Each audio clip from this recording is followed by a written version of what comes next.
MLC ఎన్నిక కోసం విశాఖ వేదికగా రాజకీయ సమీకరణాలు అయితే శరవేగంగా మారుతూ ఉన్నాయి. ఇప్పటికే వైఎస్ఆర్సీపీ తరపున అభ్యర్థిగా బొత్స సత్యనారాయణ బరిలో దిగినటువంటి నేపథ్యంలో వైఎస్ఆర్సీపీ క్యాంపు రాజకీయాలకి పాల్పడుతూ ఉంది. ఈ నేపథ్యంలోనే తెలుగుదేశం పార్టీ నుంచి అసలు అభ్యర్థి ఎవరు అనేది తీవ్ర ఉత్కంఠను రేపుతున్నటువంటి నేపథ్యంలోనే బొత్స సత్యనారాయణకి రాజకీయంగా చెక్ పెట్టేందుకు చంద్రబాబు గారు ఒక వ్యూహం రచించారని, ఆ వ్యూహం ప్రకారంగానే ఒక కీలక నేతను అక్కడ బొత్స సత్యనారాయణ పైన పోటీ చేయించబోతున్నారు అనేటువంటి వార్తలు సోషల్ మీడియాలో చక్కర్లు కొడుతున్న నేపథ్యంలో ఇంతకీ చంద్రబాబు గారి నిర్ణయం ఏంటి, చంద్రబాబు గారు ఎవరిని అభ్యర్థిగా నిలబెట్టబోతున్నారని దాని మీద మనం విశ్లేషణ చేసుకునేటువంటి ప్రయత్నం చేద్దాం. ప్రస్తుతం మనతో పాటు ఉన్నారు ప్రముఖ రాజకీయ విశ్లేషకులు, ప్రముఖ సీనియర్ జర్నలిస్ట్ సిఎస్ రావు గారు. సార్తో మాట్లాడదాం. Sir hi sir. Hello. Botsa Satyanarayana గారికి రాజకీయంగా చెక్ పెట్టేందుకు ఇప్పుడు చంద్రబాబు గారు వ్యూహాలు రచిస్తున్నారని, అందులో భాగంగానే ఒక కీలక నేతను ఇప్పుడు బొత్స సత్యనారాయణకి ఆపోజిట్లో టీడీపీ నుంచి ఎమ్మెల్సీ అభ్యర్థిగా ప్రకటించబోతున్నారు అనేటువంటి వార్త సోషల్ మీడియాలో చక్కర్లు కొడుతూ ఉంది. ఇంతకీ టీడీపీ తరపున విశాఖ ఎమ్మెల్సీ అభ్యర్థి ఎవరు, ఎవరిని పెడితే బొత్స సత్యనారాయణ రాజకీయ మనుగడ ప్రశ్నార్థకంగా మారే అవకాశం ఉంది అంటే ఏం చెప్తారు? ఇప్పుడు విశాఖలో జరుగుతున్నటువంటి స్థానిక సంస్థల ఎమ్మెల్సీ ఎన్నిక అనేది వైఎస్ఆర్ కాంగ్రెస్ పార్టీకి తెలుగుదేశం పార్టీ మధ్య జరుగుతున్నటువంటి ఎన్నిక, లేదంటే బొత్స సత్యనారాయణ వర్సెస్ టీడీపీ అనేది ఒక చర్చ నడుస్తుంది. అదేంటి అలా అని చెప్పి అనొచ్చు.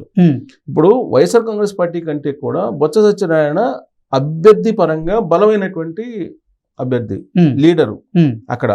అందుకే వైఎస్ఆర్ కాంగ్రెస్ పార్టీ ఏం చేసిందంటే 2024 అసెంబ్లీ ఎన్నికల్లో వాళ్ళ ఇంట్లో నుంచి నలుగురికి పోటీ చేసే అవకాశం ఇచ్చింది. ఈ నలుగురు ఓడిపోయారు. ప్రస్తుతం రాజకీయ పరమైనటువంటి ప్రాధాన్యత లేదు వాళ్ళకి, రాజకీయంగా ఎలాంటి ప్రాతినిధ్యం లేదు. ఇప్పుడు విశాఖ నుంచి లోకల్ బాడీలో ఎమ్మెల్సీ ఎన్నిక అనేది వచ్చింది. రేపు మరో 24 గంటల్లో ఈ నామినేషన్ గడువు ముగుస్తుంది. సో కాబట్టి నామినేషన్ గడువు ముగుస్తుంది కాబట్టి ఖచ్చితంగా అభ్యర్థిని ప్రకటించాలి తెలుగుదేశం పార్టీ. ఇప్పటి వరకు అభ్యర్థిని ప్రకటించాలి.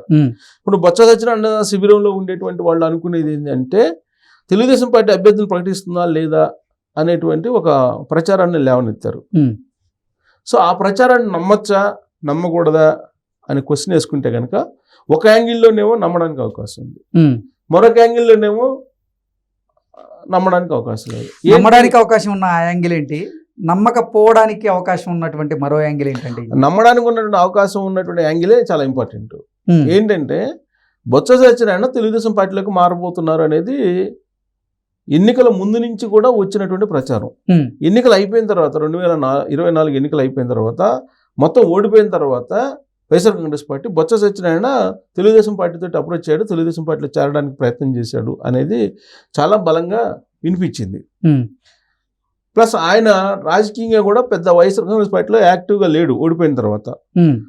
ప్లస్ ఇంకోటి ఏంటంటే బొత్స సత్యనారాయణకు సంబంధించి అనేకమైనటువంటి కుంభకోణాలను జనసేన బయటికి తీసుకొచ్చింది. మంత్రిగా ఆయన విద్యాశాఖలో ఉన్నప్పుడు అనేక అంశాలని బయటికి తీసుకొచ్చింది.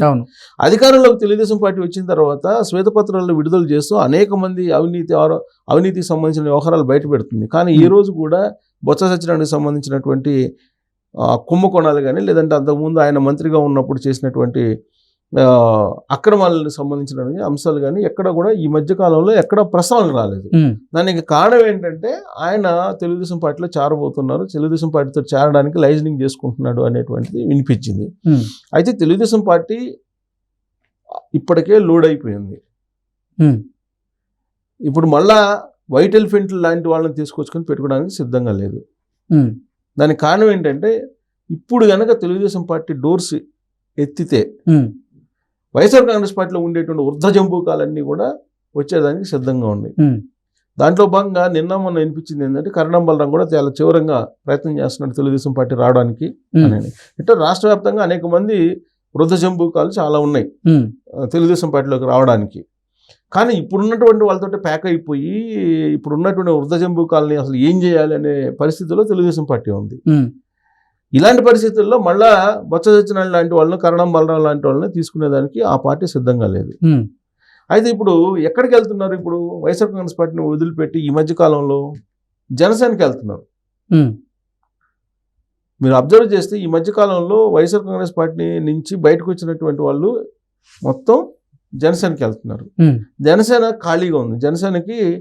జనసేన బస్సు ఇంకా ఖాళీగా ఉంది. ఉమ్, ఎందుకంటే 21 మంది ఎమ్మెల్యేలే కదా వాళ్ళకి Hmm. గెలిచింది. రాబోయే రోజుల్లో వాళ్ళు ఏదో పెంచుకోవాలి అనే ఆలోచనతో సహజంగా ఏ రాజకీయ పార్టీని పార్టీ బలోపేతం చేయాలంటే నాయకులు అవసరం. నాయకులు అవసరం. ఉమ్, కాబట్టి అక్కడేదో ఖాళీ ఉంది కాబట్టి అటు సర్దుకుంటున్నారు అందరూ. సరే, అది వాళ్ళు మాత్రం బొత్స సత్యనారాయణ లేకపోతే కన్నం బలరాం లాంటి వాళ్ళు మొయ్యలేదు కదా. ఉమ్, ఇప్పుడు ఆమంచి కృష్ణమోహన్ అయితే జనసేనలోకి వెళ్తున్నాడని చెప్పి అంటున్నారు. ఉమ్, లేదా చీరాల. ఉమ్, మరి అది ఎంతవరకు నిజమో తెలియదు.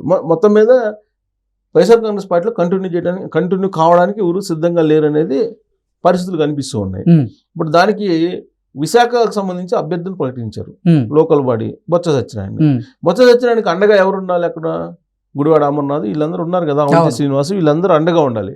కానీ ఏ ఒక్క లీడర్ కూడా బొత్స సత్యనారాయణ తోటి కలిసి పనిచేయడానికి సిద్ధంగా లేరు.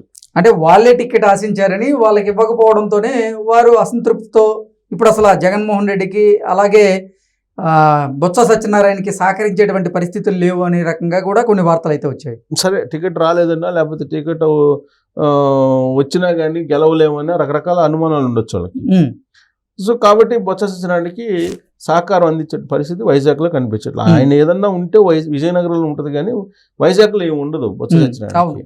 ఆ ఉన్నటువంటి లీడర్లు అక్కడ ఉన్నారు. సో వాళ్ళు కోఆపరేట్ చేసే పరిస్థితి లేదు. ఉమ్, అయితే అక్కడ సిచ్యువేషన్ ఏంటంటే ఎంపీటీసీలు కానీ జెడ్పీటీసీలు కానీ లోకల్ బాడీకి సంబంధించిన ప్రజాప్రతినిధులు దాదాపుగా 838 మంది ఉన్నారు.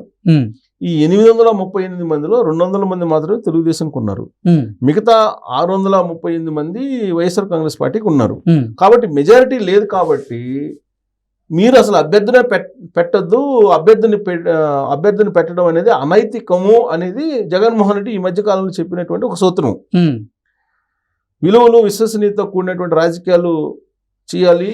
ఉమ్, ఇప్పుడు మెజారిటీ లేదని తెలిసి కూడా ఇప్పుడు అభ్యర్థిని పెట్టాలని తెలుగుదేశం పార్టీ అనుకుంటుంది. ఉమ్, నేనైతే ఉమ్, పెట్టుండేవాడిని కాదు అని చెప్పి ఆయన ఒక సూత్రాన్ని చెప్పారు. నేను విలువలు విశ్వసనీయతతో కూడినట్టు రాజకీయాలు చేస్తాను, తాను ముఖ్యమంత్రి అయినట్టయితే నేను పెట్టుండేవాడిని కాదు, అంటే మెజారిటీ కనుక లేకపోతే నేను పెట్టుండేవాడిని కాదు అంటున్నారు. ఉమ్, మెజారిటీ ఉందా లేదా అనేది ఎన్నికల్లో పార్టిసిపేట్ చేసిన తర్వాత కదా తెలిసేది. ఉమ్, అంటే ఆయన ఉద్దేశం ఏంటంటే వైఎస్ఆర్ కాంగ్రెస్ పార్టీని సింబల్ మీద గెలిచారు కాబట్టి ఉమ్, ఈ లోకల్ బాడీకి సంబంధించిన ప్రజాప్రతినిధులు ఉమ్, వాళ్ళు వైఎస్ఆర్ కాంగ్రెస్ పార్టీకి ఓటేయాలి అనేది ఆయన ఉద్దేశం. ఉమ్, కానీ ఇక్కడ ఎన్నికల ప్రక్రియలో వాళ్ళ ఇష్ట ప్రకారం వాళ్ళు ఓటేస్తారు. ఉమ్, వాళ్ళు వైఎస్ఆర్ కాంగ్రెస్ పార్టీ సింబల్ మీదనా లేకపోతే ఇంకో సింబల్ మీద ఎక్కడ గెలిచినా కానీ ఉమ్, వాళ్ళ ఇష్ట ప్రకారం ఓటేసుకునే దానికి స్థానిక సంస్థల ఎన్నికల్లో వాళ్ళకి వెసులుబాటు ఉంది. ఉమ్, కాబట్టి వాళ్ళు వేస్తారు. మెజారిటీ ఉందా లేదనేది ఎలక్షన్లు జరిగితే కదా తెలిసేది. ఉమ్, సో ఈ నేపథ్యంలో ఇప్పుడు బెంగళూరులో యలహంక పాలిస్తుంది. ఉమ్, అక్కడ కొంతమందిని తీసుకెళ్లి లోకల్ బాడీ లీడర్స్ని అక్కడ క్యాంపు నిర్వహిస్తున్నారు. ఉమ్, నిర్వహిస్తున్న సమయంలో ఇప్పుడు నామినేషన్ టైం దగ్గరికి వచ్చింది. ఉమ్, దగ్గరకు వచ్చినటువంటి క్రమంలో తెలుగుదేశం పార్టీ అభ్యర్థిని ప్రకటించడానికి సిద్ధమవుతుంది. ఉమ్, సిద్ధమైన తర్వాత ఇప్పుడు క్యాంపులో నుంచి కొంతమంది వచ్చే అవకాశం ఉంది. ఒకవేళ క్యాంపులో ఉన్నప్పటికి కూడా తీరా ఎన్నికల టైం 30వ తారీఖున ఉమ్, ఆ రోజున ఆ క్యాంపు నుంచి వచ్చి కూడా తెలుగుదేశం పార్టీకి ఓటేసే అవకాశం ఉందనేది కూడా వినిపిస్తుంది. ఉమ్, సో గెలుపు ఓటములు అనేది కొంత అక్కడ కొంత మలుపు తిరిగే అవకాశం ఉంది రాజకీయాలు. ఇప్పటికే పయ్యావల కేసు లాంటి వాళ్ళు అక్కడ పంపించారు ఉమ్, ఈ తెలుగుదేశం పార్టీ వ్యూహాన్ని రచించడానికి. ఉమ్, సో కాబట్టి ఇప్పుడు ఇక్కడ పోటీ పడుతున్న వాళ్ళు ఎవరెవరు తెలుగుదేశం పార్టీ నుంచి అంటే గండి బాబ్జీ ఉమ్, మాజీ ఎమ్మెల్యే, తర్వాత పీలా గోవింద్, ఉమ్, అతనికి మొన్న మిస్ అయింది టికెట్, పీలా గోవింద్. అలాగే అనకాపల్లి పార్లమెంటరీ ప్రెసిడెంట్ బత్తుల తాతయ్య, ఉమ్, తర్వాత మాడుగుల ఇన్ఛార్జి ఉమ్, పివిజి కుమారు, దిలీప్ చక్రవర్తి వీళ్ళు కనపడుతున్నారు. వీళ్ళలో దిలీప్ చక్రవర్తికి అవకాశం ఉందని చెప్పి బైరి దిలీప్ అంటారు ఇతన్ని, అలియాస్ దిలీప్ చక్రవర్తి బైరి దిలీప్ అంటారు. ఇతన్ని అక్కడ నించోబెట్టాలని చెప్పి అనుకున్నాను. ఎందుకంటే అనకాపల్లి ఎంపీ టికెట్ ఇతను ఆశించాడు. ఉమ్, సో అతన్ని నించోబెట్టాలని అంటుంటే ఒక ఆలోచన చేస్తున్నారు. పైగా ఇక్కడ మనం చూసుకుంటే కనుక ఇక్కడ మెయిన్ లీడర్లు తెలుగుదేశం పార్టీకి అయ్యన్న పాత్రుడు అక్కడి నుంచే ఉన్నారు. ఉమ్, బండారు సత్యనారాయణ మూర్తి, వెలగపూడి రామకృష్ణ బాబు, పంచకల్ల రమేష్ జనసేన, ఉమ్, తర్వాత రాజు, విష్ణుకుమార్ రాజు, వంశీ కృష్ణ యాదవ్, వీళ్ళంతా లలిత కుమారి, వీళ్ళంతా కూడా ఇప్పుడు తెలుగుదేశం పార్టీని గెలిపించడానికి బాగా రెడీగా ఉన్నారు. కాబట్టి ఇంతమంది మోహరించినటువంటి క్రమంలో ఎంత ఒకవేళ లోకల్ బాడీ ప్రజాప్రతినిధులు వైఎస్ఆర్ కాంగ్రెస్ పార్టీకి ఉన్నప్పటికీ ఇప్పుడు తెలుగుదేశం పార్టీ అధికారంలో ఉంది కాబట్టి ఖచ్చితంగా తెలుగుదేశం పార్టీ గెలుస్తుంది, అభ్యర్థిని కూడా ప్రకటించబోతున్నారు, రేపు నామినేషన్ ఇవ్వబోతున్నారు అనేది తెలుస్తుంది. సో దీంతో బొత్స సత్యనారాయణ యొక్క రాజకీయం అనేది భవిష్యత్తులో ఎలా ఉంటుంది అనేది ఈ ఎన్నిక నిర్ణయించబోతుంది. యాజ్ పర్ ది డేటా ఏంటంటే 636 మంది ఎంపీటీసీలు ఉన్నారు, 36 మంది జడ్పీటీసీలు ఉన్నారు, కార్పొరేటర్స్ 97 మంది ఉన్నారు, తర్వాత 53 మంది మున్సిపల్ కౌన్సిలర్స్ ఉన్నారు, 16 మంది ఎక్సెప్షన్ ఉన్నారు. వీళ్ళల్లో ఆల్రెడీ వైజాగ్కి సంబంధించిన మున్సిపల్ కార్పొరేటర్స్ ఎప్పుడో తెలుగుదేశంలోకి వచ్చేసారు. కాబట్టి ఈ రాబోయేటువంటి రోజుల్లో ఖచ్చితంగా భారీ ఎత్తున వైఎస్ఆర్ కాంగ్రెస్ పార్టీ నుంచి తెలుగుదేశం పార్టీలోకి వచ్చి వీళ్ళు ఖచ్చితంగా తెలుగుదేశం పార్టీ అభ్యర్థిని గెలిపించడానికి అవకాశం ఉందని చెప్పి తెలుస్తూ ఉంది. సో నామినేషన్స్ 11వ తారీఖు నుంచి, ఈ నెల 13 నుంచి యాక్సెప్ట్ చేస్తా అంటే తుదిగాడు. సో విత్డ్రాయల్ 16వ తారీఖు, 30వ తారీఖు ఎన్నికలు జరగబోతుంది. సో కాబట్టి కౌంటింగ్ సెప్టెంబర్ 3. సో సెప్టెంబర్ 3వ తారీఖున బొత్స సత్యనారాయణ భవిష్యత్తు ఏందనేది మనం ఒక అంచనా వేసుకోవచ్చు. ఓకే.